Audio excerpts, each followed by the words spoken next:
Mr. DJ Rose, Verteezy, and C's, welcome you to the No More Black Tears podcast. Black tears that's heaven sent. Barack the first black president. I love my black skin. I love walking in black excellence.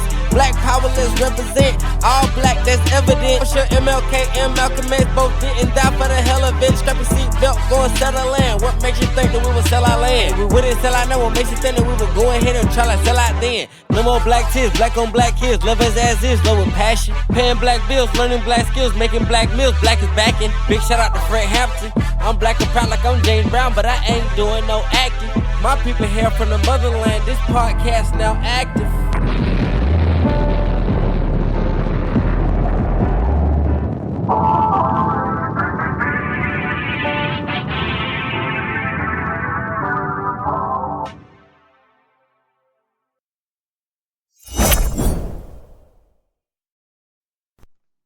No More Black Tears, No More Black Tears podcast 2026, first episode of New Year. You know what I'm saying? Got Juice Man in the building. Happy New Year! I would like to say Merry New Year! Verteezy's in the building. You know what I'm saying? C's in the building, boys. How y'all boys doing? It's good, people. We back, man. We back. Shoot, man. So it all happened in the week, man. What's going on? So this week in sports, we're going to start off with the college football playoffs. You know, we're coming off the New Year. And I know on New Year's Day they have like 3 of the games, and on New Year's Eve we had 1 game. See, what games caught your attention? You know, going into these coming like semifinals. Yo, so the Ole Miss Georgia game, I literally did start watching to the 4th quarter. So somebody had to call me, somebody texted me, and I was like, oh shit, that game is on. So, interesting ending to that. It just goes to show you how, quick little sidebar, Calipari was complaining about NIL deals recently, like this past week or two. And I was like, he has some valid points, but at the same time, it just goes to show you, like, it's a little bit more wide open. And I do think the expansion of the SEC, adding Oklahoma and Texas, did kind of change things up, because we don't even get – you heard us talk about it like 2-3 weeks ago, maybe last month. We're talking about you don't get those classic rivalry games, which I don't know what the fuck you were thinking, get rid of them. But, it's more wide open. Like, you see Indiana, you see all these other teams. I did see a little bit of that game also. But it's going to be – I'm not going to say who's in the playoffs deserves to be there, but it's like 1 or 2 hiccups. I'm not mad at it. Everybody's going to have different opinions on it, but it should be. So these next 2 games should be pretty good, man. Yeah, man. I mean, I think that's the beautiful thing about football. The fact that it's 1 game elimination, anybody can win. The game that really just caught, the 2 games that really caught my eye, I had Ohio State beating Miami very, easily, just because I just didn't trust Carson Beck. But Miami's defense showed out. They did something to that Ohio State offense that the only other team I've seen do that is Indiana, who I think might have the best defense left in the playoffs in college football. So, I'm looking forward to see what Miami does in the very next round against Ole Miss. That's going to be very interesting. But also, I was very impressed with how easily Indiana handled Alabama. Because I remember, I'll say a little over a month ago, there was this big conversation about who did Indiana play? Who has Indiana play? Well, in the regular season, they beat Oregon. Then now in the Big Ten Championship, they done beat Ohio State, which was the number 1 team in the country. And then they handled Alabama, which, of course, you just being the SEC, you know what Alabama means to college football. So they easily beat them. And now they got a chance to face Oregon again. So that's I think that might end up being a better game out of the 2 games we have. But definitely Indiana and Miami are the 2 teams that really just caught my eye from last week. Yeah, I agree with you on that. Well, Ole Miss caught my eye too. I just knew Georgia was going to win, but like people always say, it's hard to beat a team twice in the same year. So Indiana, they got to play Oregon again, and I think the first game was close. So it's hard to beat a team twice, and then they got the number 1 and the number 2 quarterback that in the draft right now. So they got the 2 best quarterbacks, but they say Shamlis is probably better than both of them, but he's probably going back to school if they give him an exemption. So So we have the three best quarterbacks in college football left playing. Probably so. Yeah. I don't see no big argument with these three guys. Yeah, so that's pretty good, I think, and so that's good.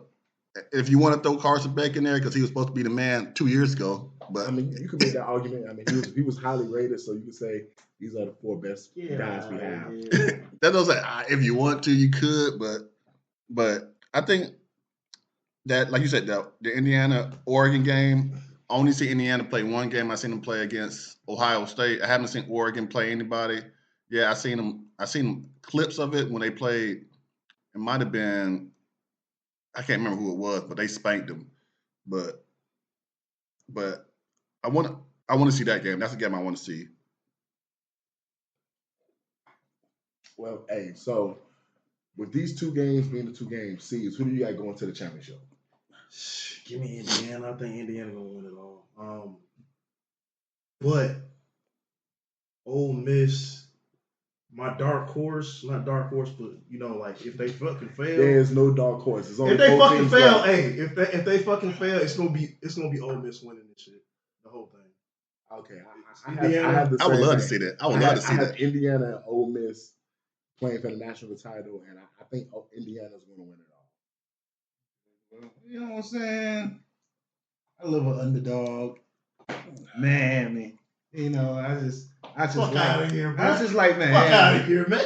The only reason why we want to see Miami win, because I'm still mad at Carson, but the only reason why we want to see Miami win is just to see Michael Irvin act the fool like he did. Again, took the belt off. BTA, belt ass. Give me Ole Miss. Give me Ole Miss for the championship. Give me Ole Miss. So give me Ole Miss because that's going to be a H of a story. It is. Hell yeah, man. So moving on from college football to the NFL. Now that was the college football playoffs. The NFL playoffs are upon us. But before we get to the playoffs, there was a lot of teams that played this past weekend that had a chance to make the playoffs, and their games had playoff implications in terms of seeding. What game caught your eyes, C's? Why do y'all do this shit? Why the fuck do y'all always do this shit? As fans, it's great to be a fucking Steelers fan, but it fucking sucks. I was glued to the fucking team. I had to put my phone down. I thought you was done 2 months ago, C's. That's what niggas always say. And I'm niggas. But yeah, I said I texted Bert the same when that play went off. When they missed that fucking field goal, I said, hey bro, I ain't watching another football game till the Super Bowl. I'm gonna try to stick to it. That shit, It was hard to watch. It was hard to fucking watch. Cause niggas played very well, but then they said Derrick Henry got like 5 carries. I was like, no wonder why they couldn't fucking do nothing. It was still evenly matched, but it's like 5 carries in the second half. I'm like, this shit is wild. And then, like, love him, hate him, man. Tomlin's still a fucking winner. And, it's a lot of Watt showed up, man. That was definitely one of the probably, I ain't gonna say MVP of the game, but definitely the fucking game changer. All around that one. That's my game of that week, last week or Sunday. But I had watched some other games. I watched that Friday game. I watched the Saturday game. And I was like, hey, I'll say this. For them 2 other games, when you can tell when the game, I'm not going to say the game ain't worth watching. The other team that's getting their ass whooped is not going to score shit again. I say that. Yeah, man. For me, man, the 2 games this past weekend that I just really, really was into seeing, the Falcons and Saints, just because, it was the last time I get to see the Falcons play this year, but also because the Panthers lost the night before, I knew this game was going to have implications on who won the NFC South. So I ain't going to lie. I'm going to be straight up honest. I actually wanted the Falcons to win for 2 reasons. One, because our draft pick is going to the Rams, so fuck the Rams. I don't want them to get a good draft pick. So every win adds to the draft pick being worse. And 2, you know what? People wrote Bryce Young off a couple years ago. And for him to, be a young player and bounce back the way he did, and there's still some people that feel like he didn't even play that great this year. Hey, man, 3,000 passing yards, about 20 touchdowns. You led your team to the playoffs, man. And let's just be honest, Carolina ain't the most talented team. I feel like that young man has had a great season. I'm happy that the Falcons won, so the Panthers could get in there. The Falcons, we got a lot of retooling, rebuilding we got to do. We got to figure out how to fix that offensive line. We got to figure out how to get Bijan the ball more. We got to add another dynamic play on the outside to go with Drake London. We're probably going to lose Kyle Pitts. So watching that game, I kind of thought about all of that. And we just got to figure out what's going to happen to the quarterback position, too, most importantly. Because, I know that they decided to rework Kirk Cousins' money, but we can't just have Kirk Cousins play next year. We got to figure out, can Michael Penix play or not? And in the second game, I was big on this guy last year, man, Sam Darnold. Like I was probably like the biggest person at the table, thumping the table about how good of a play quarterback he was last year. So I was very happy to see him go from, being sorry and with the Jets to then going to Minnesota, winning 14 games, but having that terrible Sunday night game against the Lions that dropped them to, I think, the 5th or 6th seed and they lost in the playoffs, to then coming with Seattle. I'm going to be honest, I had the 49ers winning that division. I don't think nobody at this table had the Seahawks win that division. The fact that the fact that the Seahawks won that division and they beat the 49ers, which I picked to win the division to win it, and they beat the Rams like a week or two prior to put themselves in that position. Like Sam Darnold, like I'm very happy for him. The Seahawks is a really good defense. I knew their defense was good all year, but watching their defense against the 49ers after what Brock Purdy has done the last couple of weeks, because he's had 4 touchdowns, 5 touchdowns. He's had these big passing performances the last couple of weeks against the Bears and the Colts. So to see that Seahawks defense really be that dominant against that 49ers offense, and more importantly, they took Christian McCaffrey out the game.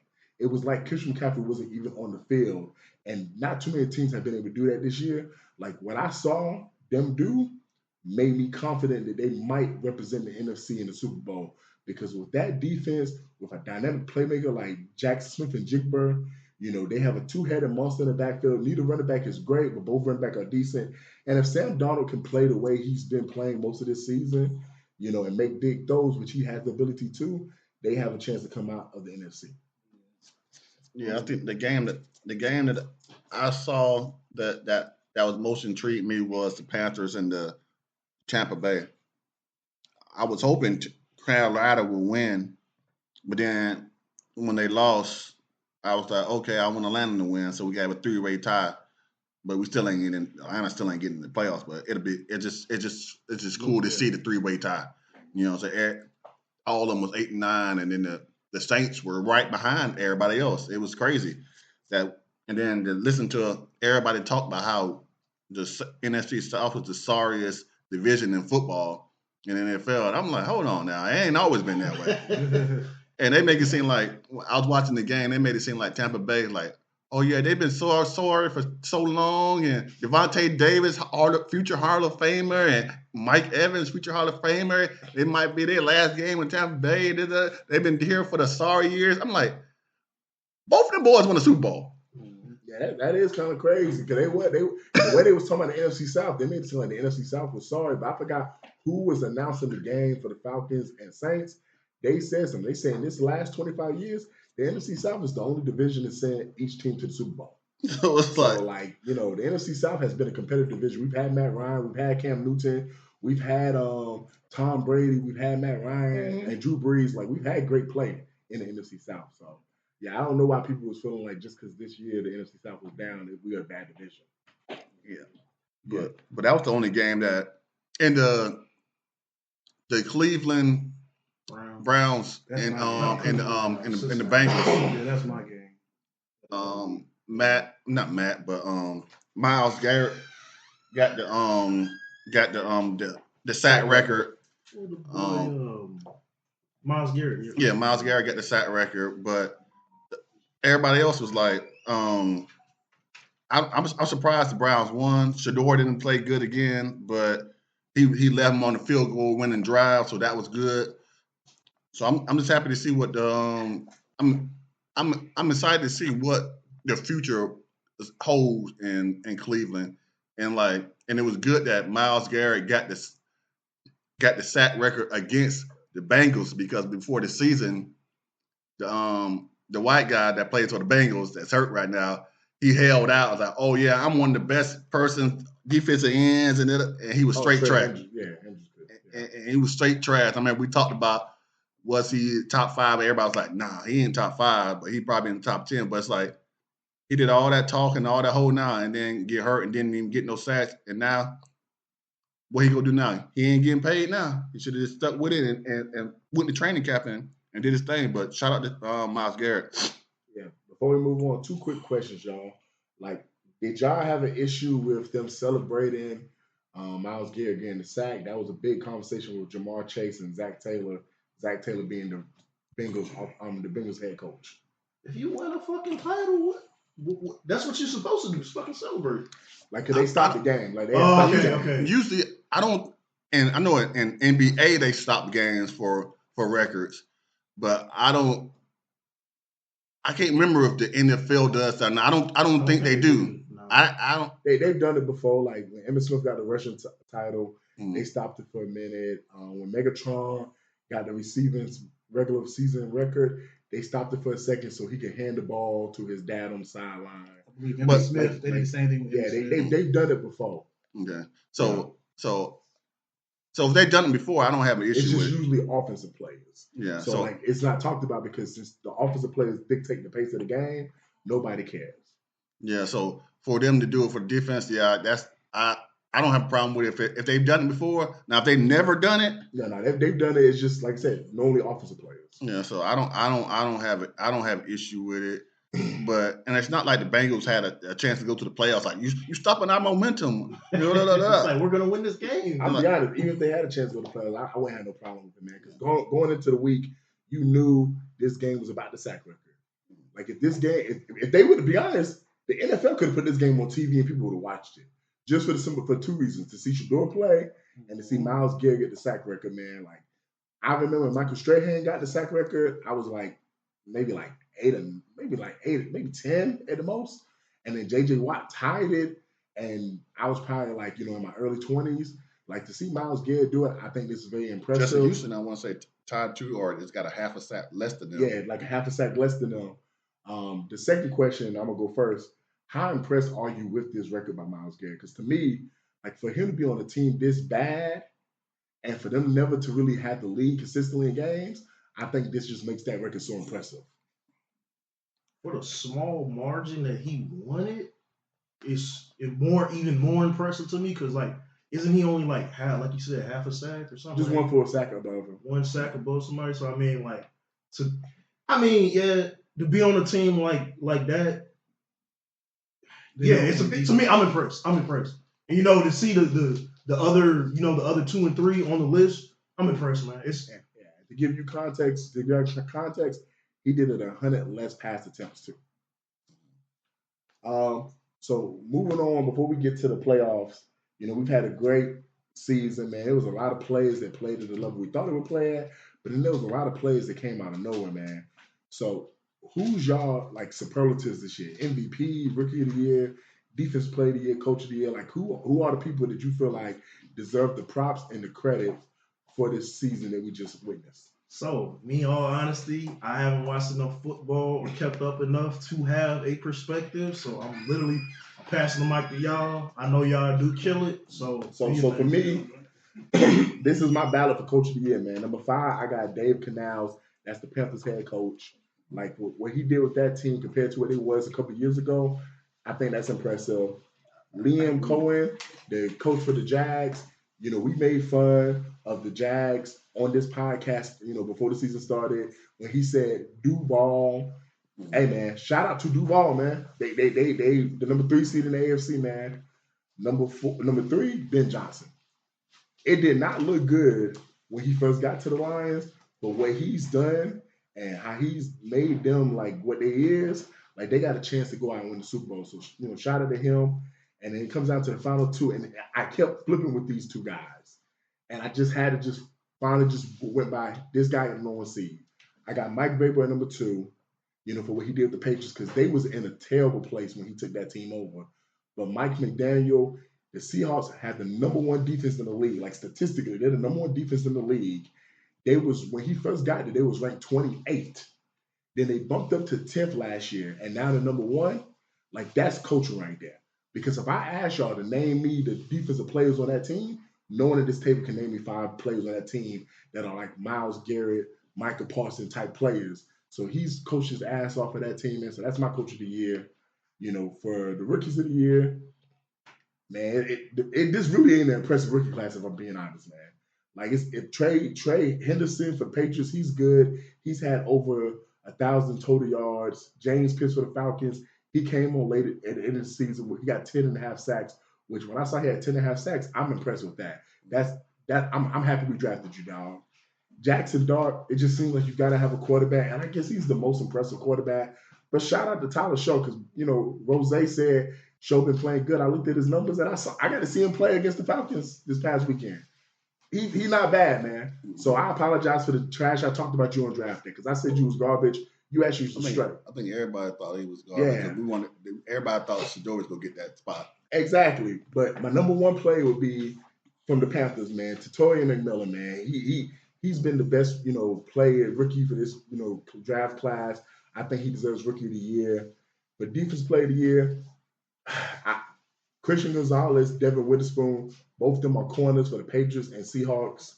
I just wanted some DBs on this list because I feel like I didn't want to just go straight pass rushers.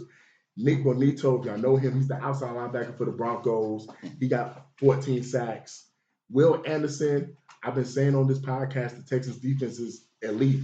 So I had to have someone represent that defense. He's not a rookie. No. This is defense player of the year. for the player of the year. Yeah. Okay. I thought you were going to do – because the offensive player of the year. But let me tell you, the rookie class was so bad, I couldn't separate defensive and rookie, so I just combined it. It was just that. To me, it was that bad. Okay. And then I know you don't want to see this person win the award because they team they made the playoffs and it wasn't good, but I don't know how you can give it to anyone but Myles Garrett.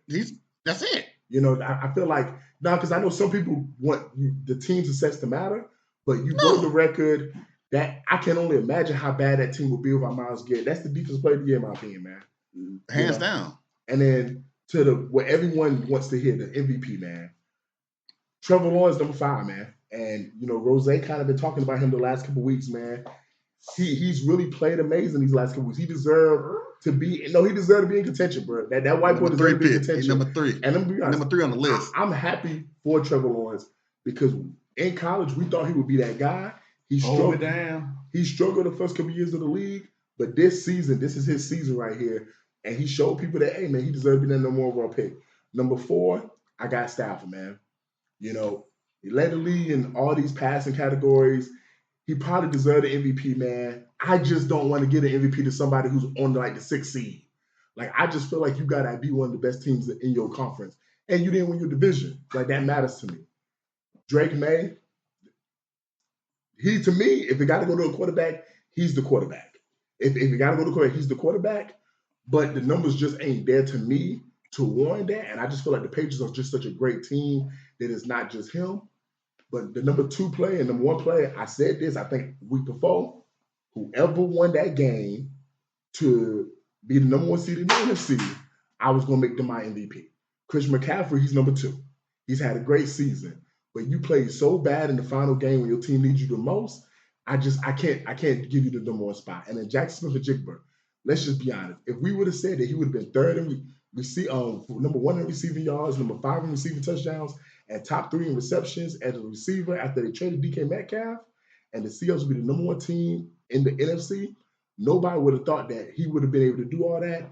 Even though he didn't have his best game, he still had 6 catches for 84 yards and a couple key first downs to help the Seahawks win that game. To me, I know he's not going to win it, but if you're asking me who I feel like was the MVP, that they meant the most to their team, it would be Jackson Smith-Njigba because he's the best offensive player on that team. They don't have a 1,000-yard rusher. They don't have another receiver with 700 receiving yards. They don't have a tight end that has 500 or 600 receiving yards.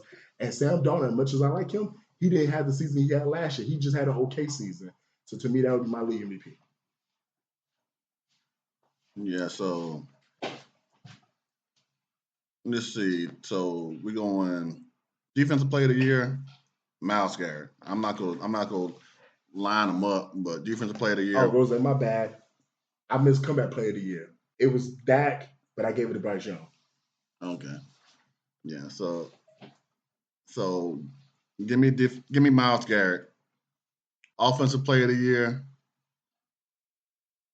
I had Jackson Smith and B. John side by side. It's like B. John had a great year, but then he had some games that he didn't show up either. So it's like, but if the coaching staff wouldn't have gave Algier all his touchdowns, definitely he would have got offensive player of the year. Easily. Every time we got to the 10-yard line, B. John on the sideline, and it's like, why the fuck is your best player on the sideline when you're inside the 10? Mm-hmm. So I'm gonna give it to Jackson, the offensive player of the year. MVP, I got Stafford MVP. They call it a quarterback award. So he was the best quarterback this year, even though they had a chance to get the number 1 seed, had a chance to win the division. They fell off, but he still balled out. Even though he threw, I want to say 3 picks, but he still came back and won that game. No, they lost the game against Atlanta. They lost that game, but they made it close, I guess. But yeah, made it close by throwing them picks. Yeah, because Atlanta should have won. They made it close, but offensive rookie of the year, I got it. I'm gonna go Raiders running back. You know what I'm saying? Damn, he didn't even make my list, bro. Yeah, he was good this year. He was quiet good. It's just the Raiders was just so bad. Yeah, he was quiet good. But he had a couple games where he had like 150 yards. Yeah, so I'm because him and Brock Bowers are the best players on that team. Yeah, and the focus was more on him, and he's a rookie, and he's still because Brock missed so many games too. Yeah, so the focus was mainly on him, and he still showed up. He had 1,000 yards, and I think he had like 13 total yards, 1,300 total yards. So I'm gonna give it to Genty. You know what I'm saying? Ashton Genty. Defensive player, rookie defensive player of the year, James Pierce, Atlanta Falcons. He came on within the middle of the season. He had some games where he didn't show up too, but 10.5 sacks. That's a big number for a rookie. That's pretty good, and especially when they took all the slack for coming back up and getting him, and giving their draft pick next year away. And he actually outplayed Walker. And to be honest, I could have put Xavier Watts in that conversation too. Watts too, because he had like 5 picks. Yeah, lead the rookie winning picks. I had a toss up between Watts and him, but I'm gonna say Pierce just because we gave up so much to get him. And getting to the quarterback is always going to be key. Yeah, so and that's the reason why Watts was able to get some of those picks because they was getting to the quarterback. And I said MVP. I said the offensive player of the year. I said defensive player of the year. Coach of the year, Ben Johnson. I ain't mad at that pick. Ben Johnson, like they gave Caleb so much slack. He was like, he ain't gonna do this. He ain't gonna do this. First game, he didn't do much, but watching some of their games, the Bears play, man, he brought the best out of that guy. I'm talking about he was throwing the ball so good you could see each color of the nail that he painted. Shout out to Caleb Williams and Ben Johnson. You know what I'm saying? Nobody thought that he could do it, but he did it. You know what I'm saying? But you still ain't get 4,000 yards though. So, but I digress.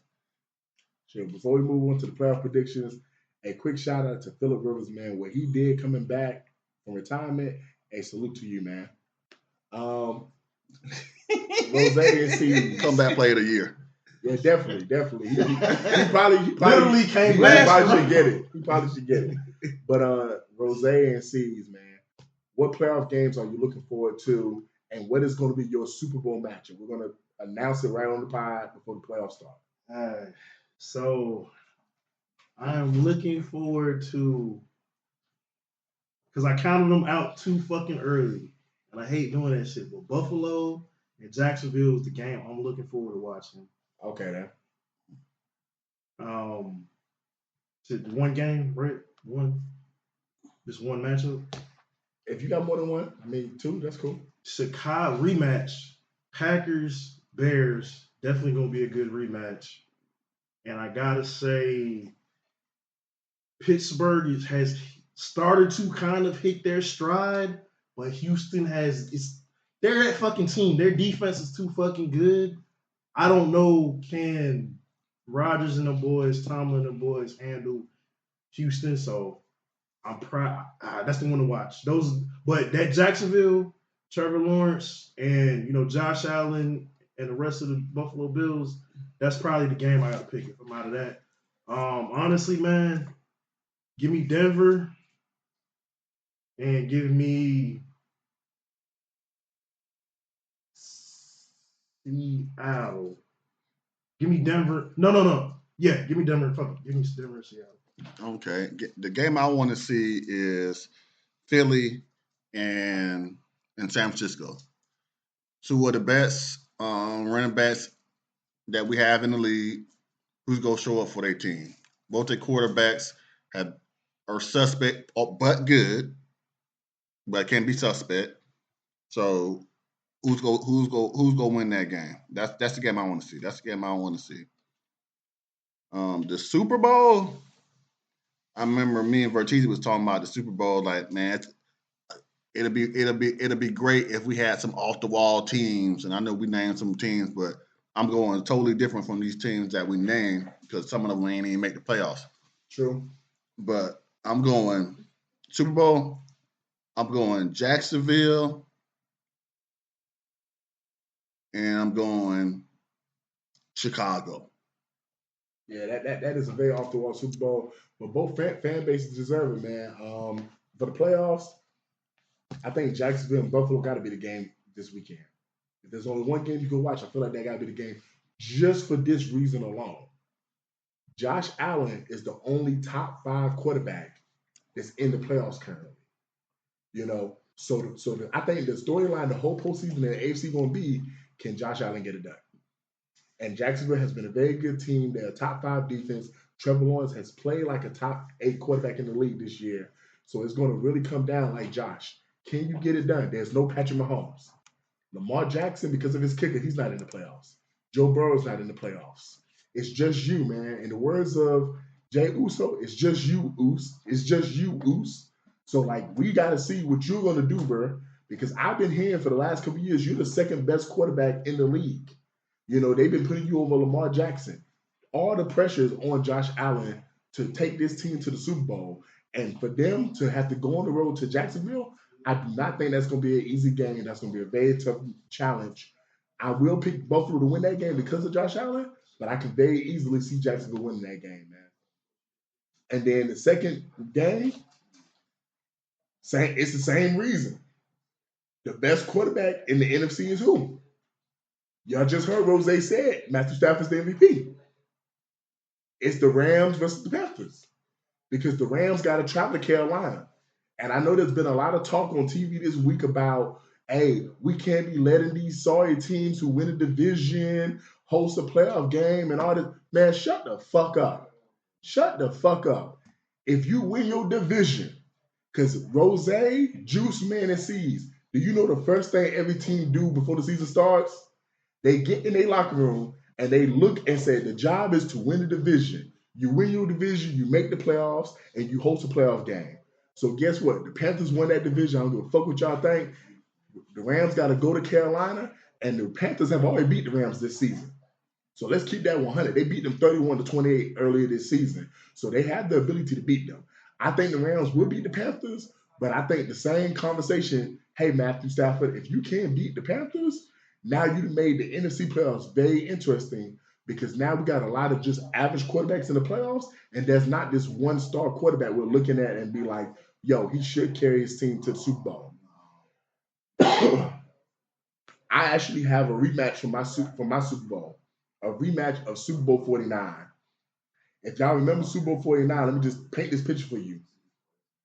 We're on the verge of a dynasty being created and ending another dynasty. This coach just got fired. If he would have just did one thing and give Beast Mode the ball at the 1-yard line. We're going Patriots, Seahawks in the Super Bowl. That's my Super Bowl matchup this year. Patriots and Seahawks. I can see it happening. It's kind of open. It's one of them seasons where it's really like you said, there's only one top 5 quarterback, and it's like even the teams that we think like, oh, they should win this game, they've literally lost during the fucking season. Like everybody's been proven to literally have the ability to win or fucking lose. And it's like these last 2-3 games, you're in a slump. Now your whole fan base and the rest of the league is now looking at you. It's like, especially the Rams. We're looking at the Rams. Oh yeah, this whole playoffs is gonna be interesting, man. In the AFC, when you look at the quarterbacks, Josh Allen's the only top 5 quarterback in my opinion. When you look at the receivers, the only real top receiver that's playing in the AFC playoffs is gonna be Nico Collins for the Texans. That conference is just built on defense. You got the Patriots defense, you got the Chargers defense that's been pretty good, you got the Broncos defense, and you got Houston defense and Jacksonville defense. Like it might literally come down to which defense can get the most turnovers in the postseason for them to take their team to the top. So it's gonna be a very interesting postseason, man. Final thoughts, C's. Hey man, so over the holiday, man, I was in Miami, man. I got a chance to see the warm-ups for the Miami Heat and the Denver Nuggets game, man.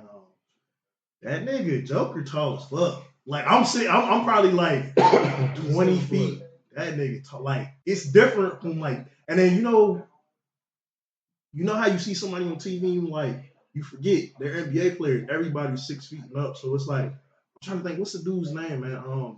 He looks small, but he's actually pretty tall. I can't think of whose name I got an up close video of, but he was walking back to the lockers. But it was a dope game. That was a game Joker actually got injured on. But that was when I say ass whooping, yo. I forget how bad it gets in the NBA. Like literally all this week I've been seeing ass whoopings. Like, and then OKC, it's been proven y'all can lose. I mean, not just the Spurs. Literally, Phoenix just took you down, and I want to say they probably lost one more game before that. But I mean, NBA now, we're back. Hey, playoffs, NFL playoffs, college football's kicking off. Now we're getting into basketball season, the real basketball season. So I mean, we're gonna see some good games. I'm gonna start tapping in more on that. But you know, it's been a weird little season for the NFL, man. For football, it's been some things. Some predictions came through, but I feel like a lot of people's predictions throw that shit out the window in the trash. It's been a big good season overall, man. Yeah, man. For me, man, I'm gonna say this right here. They call it Black Monday, the Monday after the regular season in the NFL for a reason, because of the simple fact that's when most of the head coaches get fired.